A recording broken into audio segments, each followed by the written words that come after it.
bom. Sí. Bom, Sí, bom. sí. Ole, qué nivel. Pues claro, ¿no? Pero Alberto, ponte tú de pie y baila Slow Mo, que es la canción del fin de semana que empieza Eurovisión. Alberto, por favor, no nos vas a deleitar con un baile. Es bom, bom, No bom. me atrevo, No, no me ya atrevo, a mí no me tampoco, atrevo, a mí no me atrevo. tampoco. Oye, que lo primero, buenos días a todos, ¿qué tal estáis? A ver, me he tenido que venir al aeropuerto porque no me voy a Eurovisión, no. Me voy a una isla y es que si no, no cojo el vuelo, Alberto. Así que hoy, desde el aeropuerto de Madrid-Barajas, le vamos a meter mano al mercado. ¿Qué tal estás? Feliz, muy bien, muy contento. Sí. Y sí que había escuchado esa canción, fíjate, la había escuchado de fiesta, pero no sabía que era la de Eurovisión. Sí, sí. A ver cuándo salimos de fiesta tú y yo. ¿Qué te iba a decir? Joder, para fiesta la que hemos tenido esta semana en el mercado, ¿eh? Yo no sé, ¿qué te apetece? A ver, ¿cómo podemos? Bueno, bienvenidos a todos, Operativa DAX, Alberto Iturralde, ¿qué tal estáis? La semana pasada hubo barra libre. Esta semana sí o sí tenemos que hablar del cripto crash, ¿no? Y Sí. de las divisas y de la fuerte caída que acumula la bolsa. Hay quien lo ha asemejado a Lehman Brothers. A mí me recuerda más, yo creo que ya son por los años de la experiencia, a lo que vivimos con las .com y la limpieza. Yo no sé si las cripto van a sobrevivir o no, pero ha sido un espectáculo. Está siendo un espectáculo todo lo que estamos viviendo en el entorno cripto. Preguntadnos lo que queráis sobre eso. Bueno, a mí no, a Alberto, preguntadle lo que queráis. ¿Por dónde empezamos, Alberto? Por una figura técnica clave, porque fíjate, mientras este era un contenido que quería reservar para ti, porque durante estos días yo explicaba por qué, tenéis ya mi pantalla, por qué en el Bitcoin había que tener un especial cuidado con la caída que estaba realizando. Y lo vamos a ver, explicar. podemos... Sí, has pinchado tu pantalla ya, ¿verdad? Tenéis mi pantalla, mira a ver si la podéis enchufar en el... A ver si puede Twitch. al otro lado. ¿Puedes, Guille? ¿No puedes? ¿La enganchas? ¿No la enganchas? A ver si nos está diciendo algo. Bueno, en cuanto pueda lo va a hacer. Empieza a explicar si quieres, que a lo mejor vamos a dar unos segunditos a él. Venga. Vamos a explicar por qué el Bitcoin marcaba caída, como muchos de vosotros os encanta intentar descifrar gráficos, como a mí. De algún modo, y esto es muy importante, en el gráfico tenemos un pequeño mapa, no sé si del tesoro, pero un pequeño mapa que nos da una idea de hacia dónde puede ir un activo.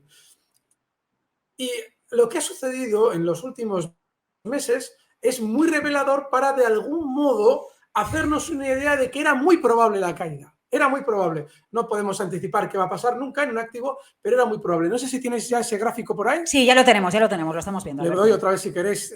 Me figura como compartiendo. Ah, lo tenéis ya. Perfecto. Sí, lo tenemos. Fijaos. Sí.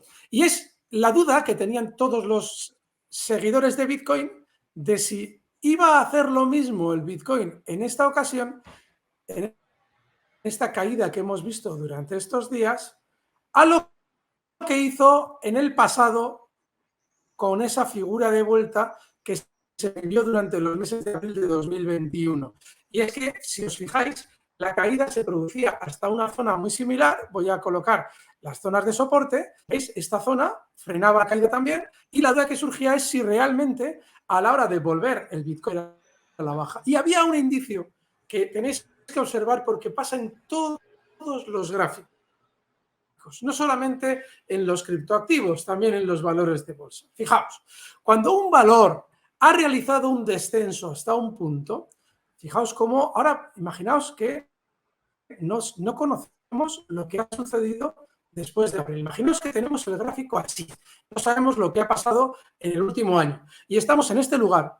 Si vemos que un valor cae con mucha verticalidad, aquí se ve, hasta una zona de soporte y se empieza a mantener lateral, lo que te está marcando claramente es que con esa verticalidad ha generado un pánico.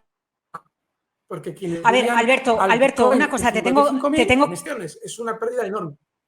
Te tengo que parar un momento, se entrecorta la conexión.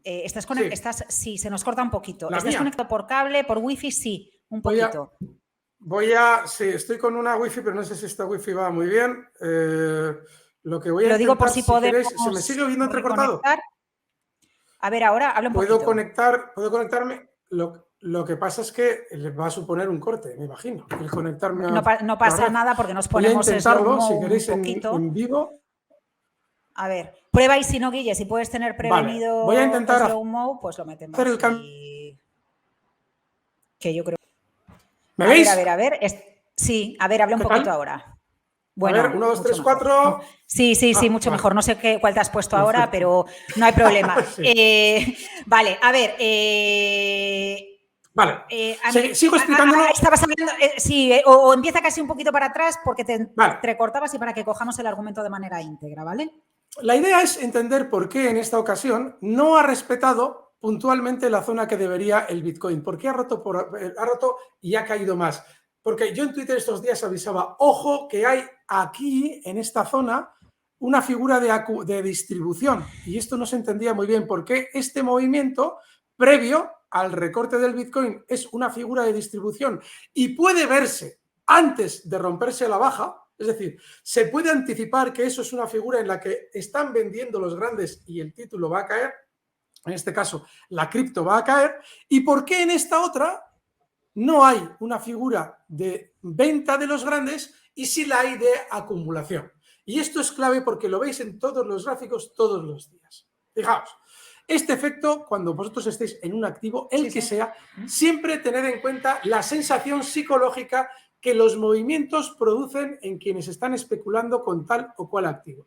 Y aquí, claramente, la sensación psicológica, voy a borrar, en esta caída es la siguiente. Se produce una caída muy vertical, fijaos aquí qué rápido cae, cae hasta una zona clara que en el pasado ha apoyado caídas, esta zona de aquí es muy evidente que ha frenado caídas, y antes de romperlo a la baja y seguir cayendo, frena con fuerza, se mantiene lateral y ya te está diciendo que va a formar probablemente una figura de vuelta. ¿Por qué? Porque ha generado tal pánico. Os recuerdo que esta caída, para quienes igual no lo sepan, coincidió con la prohibición de China de operar con bitcoins de manera general. Eso generó un grandísimo sentimiento negativo que se correspondió con esa caída. Bien, pues si os fijáis, se produce un gran movimiento lateral, pero no una continuidad especialmente fuerte por debajo de la zona de soporte. Es decir, lo aguanta.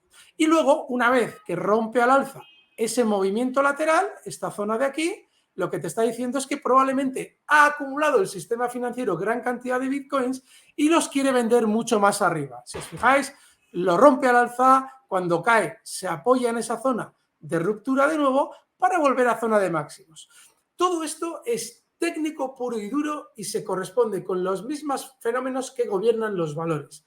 En los valores sucede igual, lo que evidencia que aquí también hay una mano manipulando. Esto no es la masa la que actúa, es una mano que está obteniendo rentabilidad de los pequeños, entre comillas, inversores. Sin embargo, una vez que hemos explicado ese movimiento, vamos a ir al que se producía durante estos días atrás, estas semanas atrás, y que parecía que podía ser una figura de vuelta, también un movimiento lateral, se ve aquí, Laura. Sí, se ve perfectamente. Quizás pudiera ser también, vamos a ponerlo como se ve. Podría ser lo mismo, ¿no? Podría repetirse el patrón que sucedió en verano. Claro. Bien. Sin embargo, hay un indicio que hace pensar claramente que esto es una figura en la que no solamente no va a haber una vuelta al alza, sino que pueden estar distribuyendo títulos. Por una razón. Fijaos, cuando una figura de vuelta va a ser fiable, hay una lógica que hace que vaya a ser fiable. Es decir, un gran sentimiento negativo por una caída muy vertical, la que teníamos en el pasado, volvemos a la figura de antes, ¿vale? Sí. Un sentimiento muy negativo, un movimiento lateral con ese sentimiento negativo y todo el mundo vendiendo mientras alguien va comprando, para que una vez que ya ha terminado de comprar, rompe el movimiento al alza, vamos a explicarlo con un recuadro, rompe esta figura de vuelta al alza y desarrolla el movimiento. Sin embargo, en este caso, la caída es paulatina, ¿lo veis? No es una caída con el mismo pánico, 5 o 6 sesiones, que habíamos vivido antes. Al producirse una caída paulatina, no ha generado pánico. Es decir, ha generado la sensación de que cada vez que recortaba algo era, en cierto modo, una oportunidad de entrar. Recuerden lo que decía Jesse Livermore. Nos resulta más fácil engañar a los inversores en las caídas y venderles títulos que solamente hacerlo en las subidas. ¿Y qué es lo que han hecho quienes manejan el Bitcoin? Ir vendiendo Bitcoins durante la caída, pero eso no es la que determina que esto es una figura de distribución. Si esta figura, este movimiento lateral, se produce tras un no pánico y además no ha situado el precio por debajo de ningún soporte, ¿veis cómo el soporte en esta zona está muy lejos? ¿Lo veis aquí? Y cómo esto se queda por encima. Luego, ellos, a la hora de realizar esta figura, a la hora de marcar mínimos, no han recogido títulos. Porque si hubieran roto a la baja este soporte, todos los especuladores, como sucedió ayer, al ver que el Bitcoin cotiza en mínimos de año y medio, sufren más pánico, tienden a vender más. Por eso, al no haber realizado una caída por debajo del soporte y sí realizar un movimiento lateral que parece una figura de vuelta, pero, fijaos, no tiene, en su movimiento lateral, no tiene unos mínimos que generen. Mira, aquí estos mínimos y luego tenemos unos mínimos por debajo. ¿Lo veis? Estos mínimos por debajo generan pánico, porque la gente cuando ve esto dice, uy, voy a vender que esto se va para abajo. Sin embargo, en estos mínimos no veis pánico, porque hay un mínimo y luego el siguiente mínimo no llega a caer tanto como el anterior. Luego no termina de generar pánico. Luego, ¿qué es esta figura? Una figura en la que han intentado que la gente no venda. Y sin embargo, fijaos cómo los máximos últimos de la figura sí son superiores a los anteriores máximos que había realizado ese movimiento lateral, estos dos de aquí. ¿Veis estos dos? Bueno, pues estos dos... Mínimos crecientes, máximos crecientes, cualquiera podría pensar, esto vuelve a subir. Esto sí. Exacto. Para arriba. Luego, ¿qué pasa? Si nos encontramos con esta formación en las circunstancias, falta de pánico, no ha roto en ningún momento ni se ha colocado por debajo de un soporte importante. Y además, una vez que se ha colocado sobre máximos, ha generado una señal de compra para todos los especuladores técnicos y comienza a caer, como veis, ya una vez que está en esta zona, yo aviso en Twitter, ojo, porque hay muchos indicios en esa figura que nos deben hacer pensar que el Bitcoin podría caer. No lo sabemos, pero existe una alta probabilidad, ¿de acuerdo? Y ya lo veis. Se ha colocado por debajo del soporte. ¿Qué es lo que pasa ahora en debajo de ese soporte? Pues que sale todo lo que no ha salido a la venta durante estos meses, con lo cual es normal ver ciertos rebotes en el Bitcoin. Pero es muy importante cuando estéis especulando un activo, porque esta formación que os he explicado no tiene por qué producirse en la misma zona. Es decir, no tiene por qué, voy a borrar todo, no tiene por qué producirse este movimiento lateral en la misma zona en la que hubo una figura de vuelta. Puede ser en otro lugar, pero si ya veis que no se está produciendo un pánico previo en la caída y además estáis viendo que los mínimos de este movimiento lateral no están generando pánico por no estar por debajo de un soporte y por ser ascendentes, sed muy desconfiados si cuando una vez se ha situado por encima de la figura y aparentemente es compra, se vuelve a la baja como lo habéis visto aquí. Porque eso es para aplicar un stop. Alberto, de todas formas, el stop, eso siempre en cualquier operativa, y otra, la característica del activo, es un activo volátil per se, sí. ¿No? Esto es como es al Nasdaq, entonces también hay que meter en la ecuación esa variable, ¿no? Claro, lo que te obliga a esa característica, esa volatilidad, es a ser muy rápido, es decir, no dudar, no decir, bueno, pero esto igual termina de subir. Ojo, estás en caballo loco, subido, ten cuidado, bájate porque es muy peligroso, que es lo mismo, y ya viene muy bien porque para terminar de introducir lo que tú comentabas al principio, a lo que ha sucedido con Grifols. Grifols es un valor Nasdaq y eso nos obligaba la semana pasada a colocar un stop muy amplio que dejaba bastante desconcertados a muchos de nuestros seguidores. Sí, saca Grifols porque además después de que Alberto lo explicara el viernes aquí en claro. La barra libre, menuda semanita ha tenido Grifols. Y luego te comento otra cosa de las cripto antes de que pasemos a otros temas. Dime. Fijaos, a ver, gráfico, sí. El otro día explicábamos, bueno, ¿dónde colocamos el stop? Y yo me iba al pasado y encontraba aquí una zona de parada, de soportes, y digo, vale, este va a ser el stop.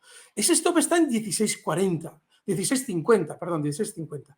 Y dice, pero ¿qué stop más amplio? Si daba la señal de compra y se dirigía hasta zonas de 18. Sí, pero es que cuando un valor tiene esa filosofía Nasdaq, y lo vais a ver en los latigazos, ¿veis qué movimientos tan volátiles? Lo que hemos comentado antes del Bitcoin es hasta cierto punto casi parecido a lo que hace Grifols. Fijaos qué volatilidad, qué movimientos al alza con hueco, aquí esta barra, para luego descender dejando enganchados a muchos especuladores. Aquí otro tanto de lo mismo, fijaos qué movimiento tan violento al alza para luego volver a caer. Y el gráfico de Grifols está lleno de movimientos muy similares a este. Con lo cual, tú a la hora de especular con él tienes que ser consciente de ese peligro. Y lo que tienes es que cuando da la señal de compra, esto es muy importante, todo el mundo lo ve. Todo el mundo lo ve. Lo veo yo, lo ve todo el mundo. Lo traemos aquí. Pero es que encima da la señal de compra a la mañana. Mientras Laura y yo hacíamos el twist, Grifols dice, como ahora están Laura y Alberto haciendo un twist, voy a darles un regalo. Toma figura de vuelta, Alberto, di que compren. Claro. efectivamente, nosotros explicamos por qué se puede comprar, pero damos un stop muy amplio. ¿Por qué? Porque al producirse la señal de compra a la mañana, no es descartable nunca que haya ese recorte, porque durante todo ese viernes pasado todo el mundo ha comprado. ¿Y qué hace el cuidador de Grifols? Dice, bueno, yo quiero subir, porque he estado recogiendo títulos durante meses, pero no quiero subir con los especuladores dentro. ¿Qué es lo que hago para sacarles? Dar un latigazo el lunes a la baja, les saco a todos porque caigo muy rápido y luego sigo al alza. ¿Cómo hemos salvado nosotros ese latigazo? Ampliando al principio el stop para que a nosotros no nos saque. Luego ya lo vamos subiendo, ¿se entiende? Sí. Y eso es lo que nos hace que mientras el mercado iba a caer el mercado en global, ¿habéis visto lo que ha caído?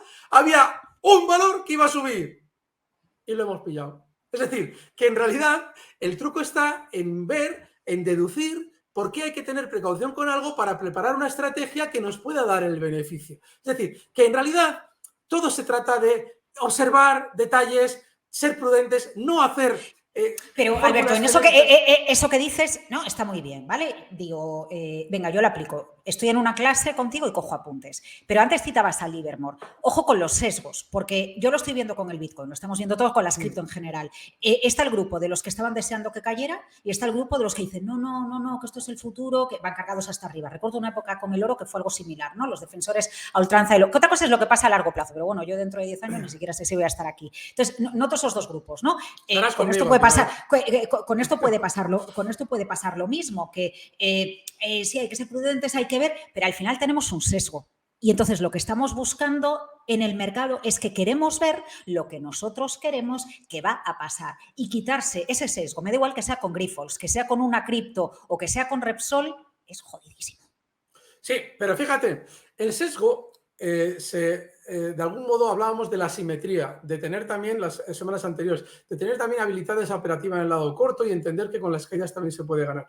Fijaos, a la hora de estar en el mercado, el sesgo se va eliminando con los años. Lo que con los años se va adquiriendo es la capacidad de ver probabilidades, ¿vale? Si tú has tenido durante mucho tiempo un determinado activo muy mal, mucho peor que los demás, y ya se han producido hechos luctuosos como la entrada de Rusia en Ucrania para el mercado, inmediatamente sabes que allí todos los especuladores, pequeños especuladores, han vendido o la mayoría ha tendido a vender. Eso alguien lo ha comprado, el valor ha dejado de caer durante meses. Luego, tú sabes que las probabilidades apuntan a que si se rompe al alza el movimiento lateral, vaya a subir. Eso no es un sesgo. El sesgo es la creencia preconcebida. Es decir, que esto, el Bitcoin va a ser el futuro. Yo soy un revolucionario, me encantaría que hubiera un criptoactivo que realmente elimine la potestad de los estados de emitir moneda a voluntad. Me encantaría. Sin embargo, conociendo cómo son las estructuras del Estado, recuerden lo que les explicaba, yo aprendí política con Antonio García Trevijano, y no es que me guste la política, es que ves que es la única manera, el entenderla, que puede salvarnos. Entonces, cuando tú ves lo grande que es el Estado, ahí hay un problema, y es que tu creencia de que el Bitcoin o cualquier criptoactivo vaya a ser lo que se dice que va a ser, puede estar muy equivocada por la fuerza del Estado. Con lo cual, a la hora de estar en el mercado, como al final todo el mundo dice, bueno, claro que el Bitcoin igual es algún día una maravilla, pero yo cuanto más barato lo compre, mejor. Luego, ahí hay ya una apetencia por la diferencia de dinero, por la diferencia de precio. Luego ya hay un factor especulativo. Luego, si no tenemos ninguna certeza, y ya les digo yo que es muy poco probable, que Bitcoin y cualquier criptoactivo sea lo que pretende ser, solamente nos queda el lado especulativo. Y a partir de ahí elimina todos los sesgos porque lo está manipulando igual que se manipulan los valores de bolsa un gran banco de inversión. Es decir, que aquí claro, hay la misma manipulación. Esta es la duda, ¿no? Cuando tú antes decías, alguien que sabe, ¿no? ¿Qué es lo que va a suceder o está provocando un movimiento? ¿Quién ha ganado dinero con toda esta caída del Bitcoin? Porque Coinbase no creo que haya ganado pasta con esto. No, precisamente. Ellos han perdido. Coinbase traicionó a los principios de las criptos, dando hace cosa de 2 meses, bloqueando 25.000 direcciones precisamente por aquello de Rusia. Eso es una traición absoluta y hará a la compañía ir, ya lo verán, de mal en peor.